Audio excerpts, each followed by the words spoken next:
Assalamualaikum warahmatullahi wabarakatuh. Selamat malam bagi kita semua. Waalaikumsalam warahmatullahi wabarakatuh. Saya di sini di rumah ahli bait Ustadz Amar Kadafi Dalimunte. Di sini saya ingin mempertanyakan perihal tentang kawaid fikih dan kaidah usuliyah kepada Ustadz tersebut. Baik Ustadz, untuk pertanyaan pertama itu Ustadz, kenapa sih kaidah ad-darur yuzalu itu kemudaratan harus dihilangkan? Kadang malah dipakai buat membenarkan tindakannya justru nambah mudarat. Gimana narik batasnya itu Ustaz? Nah, jadi ini karena banyak yang ngutip kaidah tanpa paham makosidnya. Kaidah al-darar zulal harus dikaitkan dengan makosid al-syariah dan tidak boleh berdiri sendiri. Kalau solusi yang diambil untuk menghilangkan mudarat malah bikin mudarat baru yang lebih besar, itu bukan penerapan kaidah tapi penyimpangan. Gitu ya Ustaz? Ya, begitulah kira-kira. Untuk pertanyaan keduanya itu Ustaz, kalau kaidah fikih itu turunan dari kasus, bukannya rawan bias doang, gimana menjamin kaidah itu tetap objektif secara hukum Ustaz? Nah, ini justru karena lahir dari banyak kasus, kaidah fikih punya daya uji empiris dan realitis. Tapi benar, potensi bisa tetap ada kalau kaidah dipakai secara parsial tanpa konteks. Makanya kaidah fikih yang diakui biasanya punya fondasi dari yang diakui dan disepakati mayoritas mazhab. Gitu Ustaz? Ya, begitulah kira-kira. Untuk soal ketiga ini Ustaz, kenapa ada kaidah usuliyah yang kesannya kaku kayak almaru yuzaba, padahal banyak perintah dalam Quran nggak wajib? Apa ini nggak kontradiktif Ustaz? Nah, kaidah al-amar lil wujud itu bukan hukum mati. Itu hanya berlaku secara default mati. Tapi bisa berubah tergantung pada korina. Misal, ada dalil lain yang menunjukkan keringanan atau anjuran. Nah, ini contohnya penting. Kenapa kaidah usuliyah itu harus dibaca bersama konteksnya, bukan literalnya. Nah, begitulah yang tahu Ustaz lah. Oh iya Ustaz. Untuk pertanyaan keempat Ustaz, apa bisa dibilang kaidah fikih itu semacam shortcut ulama untuk mempermudah istinbat hukum? Kalau iya Ustaz, apa nggak bisa malas mikir Ustaz? Nah, bukan tidak bisa. Bisa dibilang begitu, tapi bukan shortcutnya yang ngawur ya. Kaidah fikih adalah hasil pemikiran mendalam dan pengamatan atas patterns hukum yang berulang. Justru kaidah ini bikin istinbat lebih efisien gitu, tanpa mengorbankan validasi hukum.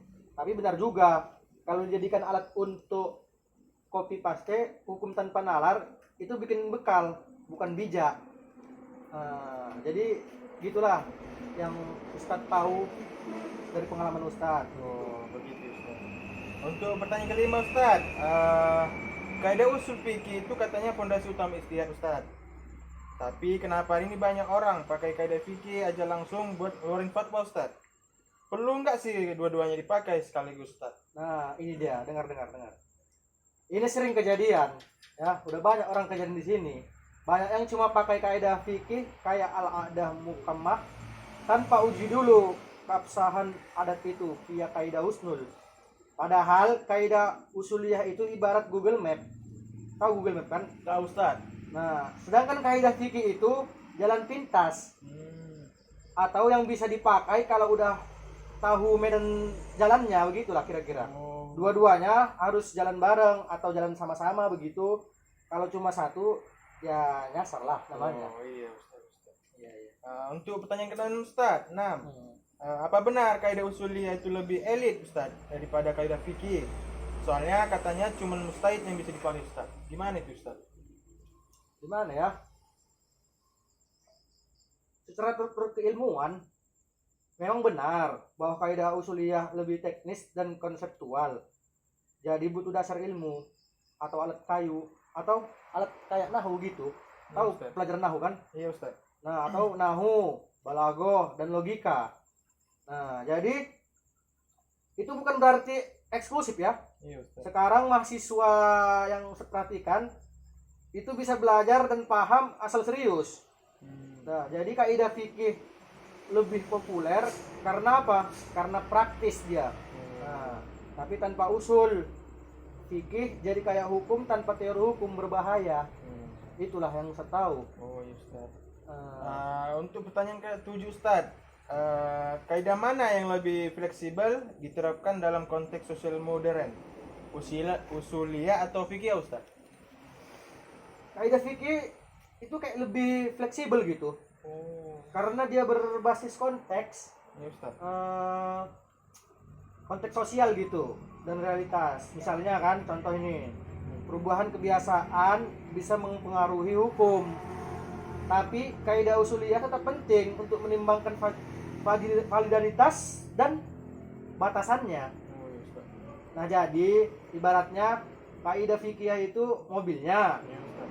kaidah usuliyah itu GPS-nya gitu. Oh, Ngerti? iya, bersamaan dia Ustaz. Nah, bersamaan dia. Oh, iya, iya. Jadi keduanya saling melengkapi untuk menghadapi isu kontemporer gitu. Nah, kayak finance syariah, bioetika Islam dan lain-lain lah yang tahu Ustaz. Nah, begitulah kira-kira. Ini Ustaz, pertanyaan terakhir Ustaz, pertanyaan ke-8. Nah, bisa nggak sih kaidah usuliyah atau fikih ya Ustaz dipakai buat ngadepin masalah kontemporer kayak AI, kripto dan vintage syariah Ustaz? Ya, ini yang dari Ustadz lah gitu ya. Iya, Ustadz, Penjelasan Ustadz. dari Ustadz lah ya. Ustaz. Justru kaidah-kaidah ini jadi tools paling relevan, bukan mengkaji masalah modern gitu. Nah, yang ngajak punya dalil eksplisit, misalnya dalam kripto kaidah al aslu fil mu'allamat al ibahah jadi rujukan awal itu. Nah, lalu diuji dengan satu az-zariyah. Nah, ini contohnya. Iya Ustaz, mana itu? Tuh ya. Iya, Ustaz. Pikir dulu. Ini contohnya. Nah, dengar. Pentingnya kaidah sebagai kerangka berpikir hukum Islam masa kini. Nah, jadi ibaratnya tadi kurang lebih lah Ustadz, mohon maaf kalau misalnya ada kata-kata Ustadz yang salah menurutmu, Iya, Ustaz. karena itu yang Ustadz dapat sampaikan kepadamu dan itu jawaban-jawaban semua yang Ustadz tahu gitu ibaratnya kan, yang Ustadz tahu lah gitu. Jadi kalau ada salah mohon maaf. Jadi untuk kedepannya kita sama-sama belajar lagi lah ibaratnya kan. Iya, Ustaz. Kau pun belajar, aku pun juga belajar begitu. Jadi kita sama-sama mempelajari ilmu agama ini bukan karena saya apa gitu, bukan karena saya yang lebih pintar, enggak. Saya kan ingin menjawab pertanyaan kamu gitu. Jadi untuk sekian dan terima kasih.